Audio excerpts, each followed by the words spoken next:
Halo teman buku semuanya, balik lagi di channel teman buku dan masih bareng aku Irma. Jadi hari ini kita akan nge-review sebuah audio series lagi, yaitu kelanjutannya Kelana kemarin. Kelana season 2 dengan judulnya Ordo 9 Altar. Ordo 9 Altar. Kalau misalkan teman-teman ngedenger kalimat ini, apa sih yang ada di pikiran teman-teman? Pasti akan langsung merujuk ke sebuah sekte sesat. Sebuah organisasi di mana semua anggotanya memuja iblis. Ya benar, Ordo 9 Altar merupakan cerita tentang sekte sesat di mana semua anggotanya memuja kepada satu sosok iblis yang bernama Mammon. Setelah kejadian mistis di Danau Ranu Tompe sebelumnya, Prana udah mulai balik lagi nih ke aktivitasnya sehari-hari. Tapi sekarang jadi ada aktivitas tambahan, yaitu setiap malam dia ngeraga sukma.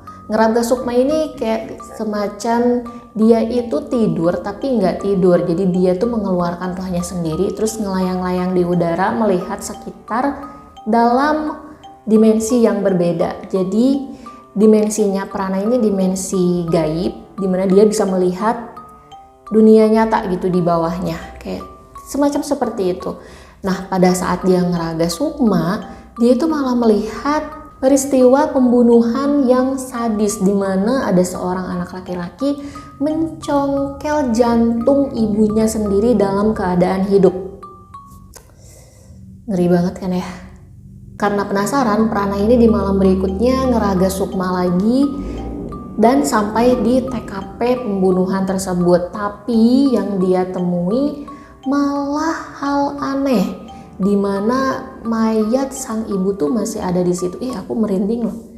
Mayat sang ibu tuh masih ada di situ dan dia bertemu dengan sesosok makhluk yang benar-benar baru pertama kali dia lihat, yaitu sosok makhluk berkepala 3 dengan rentangan sayap seperti kelelawar. Dan gedenya itu lah bukan main, gede banget dengan aura yang mengintimidasi lebih-lebih daripada yang pernah dia temui. Maksudnya lebih daripada sosok-sosok hantu yang pernah dia temuin. Jadi sosok yang dia temuin di TKP ini kayak lebih auranya itu lebih mengancam dia lah, sampai kayak udah kepengen kabur, takut, udah gitu kayak ya gimana kalau kita takut banget melihat sesuatu yang aneh, yang menyeramkan, kayak gitu. Keesokan harinya Prana kuliah lagi nih. Dan kebetulan di tempat kuliahnya itu dia dikasih tugas untuk menginvestigasi suatu kasus. Ya kasusnya bebas lah apa aja, yang penting kasus gitu kan. Itu kata Pak Win. Pak Win itu adalah dosennya.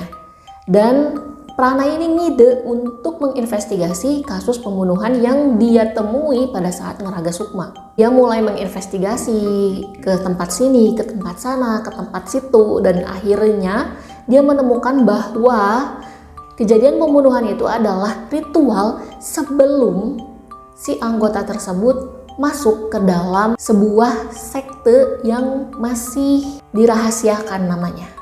Karena cara masuknya aja udah gak wajar, Prana ini udah langsung menyimpulkan bahwa sekte ini ya jelas lah sekte sesat. Dan Prana ini makin penasaran dan makin bersemangat untuk menginvestigasi si sekte ini. Lanjut cerita, Prana ini udah mulai terlibat jauh nih, terus ketemu seorang perempuan berdarah timur, terus dia juga sempat diinterogasi polisi, tapi pada akhirnya dia malah kecemplung nih ke sekte tersebut bersama si polisi itu. Dan dari situlah Prana langsung ketemu bahwa sekte tersebut bernama Ordo 9 Altar, dimana untuk masuknya sendiri dia harus menyerahkan jantung yang dia congkel sendiri, jantung dari orang yang paling dia sayangi. Nah, gimana itu sekilas dari sinopsisnya ya. Kalau misalkan ngedenger sinopsisnya kayak gini, pasti teman-teman juga mikir, duh gimana nih si Prana, apakah dia bener-bener ngide banget gitu untuk investigasi sampai nekat masuk nyongkel jantung siapa yang dicongkel. Ya ini tuh emang ceritanya tuh lebih kelam, lebih sadis, dan lebih apa ya, lebih serem gitu, lebih mistis dibanding si Kelana yang season 1. Ini melibatkan ordo, melibatkan sekte sesat, ordo 9 altar, pemujaan iblis, dan iblisnya itu ada namanya lagi, iblis Mammon. Nah teman-teman nih, kalau misalkan search di Google Mammon pasti udah ketemu deh.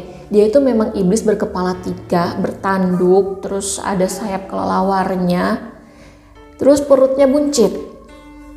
Digambarkannya seperti itu. Entah ini memang dari mana, aku nggak mencari lebih jauh. Yang jelas di setiap artikel, dan kalau misalkan kalian researchnya Google Image, itu yang keluar pasti kayak gitu semua. Nah kesannya aku pas ngedengerin ini sebenarnya kurang menyeramkan dibanding yang Kelana season 1.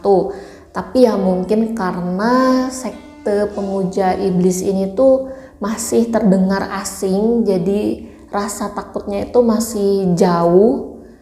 Karena kayaknya apa ya terlalu seram lah gitu kan. Tapi karena saking seramnya jadi kayak skeptis gitu akunya. Tapi dibalik itu semua, aku mau nanya dulu nih ke kalian. Kalian percaya nggak sih kalau misalkan ada ordo, sebuah ordo atau sebuah sekte pemujaan yang langsung muja ke sesosok iblis? Kalau aku pribadi sih percaya, cuman kan maksudnya kalau yang sekte pemujaan iblis kayak gitu ya pasti tertutup lah ya, nggak mungkin dibuka-bukaan gitu. Kalaupun ada ya anggota-anggotanya tuh pasti udah dipilih lah, dan entah kayak gimana caranya mereka milihnya. Dan di sini juga kayak entah gimana caranya milihnya, yang jelas kayak langsung ketangkep aja gitu. Dimana ada seseorang yang putus asa, punya masalah, terus putus asa, terus ada rasa bersalahnya juga, rasa kecewa, rasa ingin menyalahkan, tiba-tiba direkrut kayak gitu. Pokoknya ya ada aja gitulah bisikan iblisnya, oh ini nih si orang ini nih cocok nih buat dimasukin ke jadi anggota kita, atau enggak si orang ini nih kayaknya orang ini juga cocok nih buat jadi anggota kita kayak gitu. Cuman beruntungnya si Prana ini sebenarnya masih punya iman dan dia nggak punya dendam apa-apa gitu, tapi masuk gitu ke situ. Nah kayak gimana sih petualangannya Prana? Aku juga nggak bisa jelasin di sini, tapi yang jelas petualangan Prana ini tuh kayak bener-bener di luar nalar banget sih. Kalau misalkan orang awam tuh udah gila kayaknya. Tapi ya karena Prana ini emang anaknya spesial ya, jadi kalau misalkan mendapatkan pengalaman seperti itu, ya dia tuh kayak seolah-olah naik level gitu. Ya karena benar yang di sebelumnya kan di Danau Ranotompe tuh masih wilayah lokal lah. Sebenarnya ini juga wilayah lokal, tapi ya level musuhnya itu loh yang lebih tinggi lagi gitu.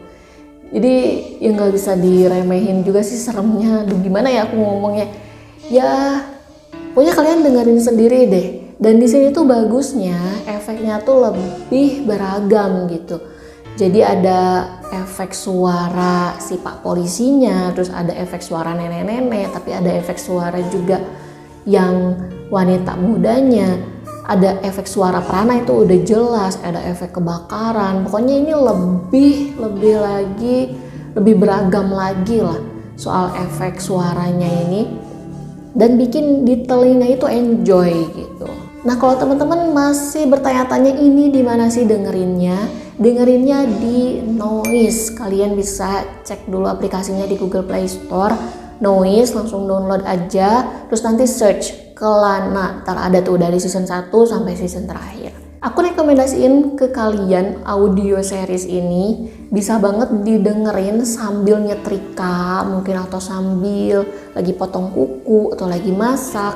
Karena aku sendiri dengerinnya itu pas lagi masak, lagi nyetrika gitu, lagi potong kuku, atau lagi ya kok nggak lagi kerja sih. Kalau misalkan lagi kerja memang agak kurang bisa berkonsentrasi gitu kan, karena konsentrasinya kebagi antara ngedengerin cerita sama kerja.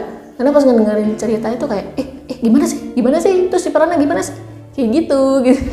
Jadi nggak bisa berkonsentrasi, nggak bisa kebagi gitu konsentrasinya. Oke, jadi paling kayak gitu aja teman-teman, dan thank you banget yang udah dengerin. Kalau misalkan kalian pengen diskusi bisa langsung tulis aja di kolom komentar. Jangan lupa like dan subscribe-nya biar aku makin semangat bikin video. Oke, dan thank you. Sampai jumpa di video selanjutnya.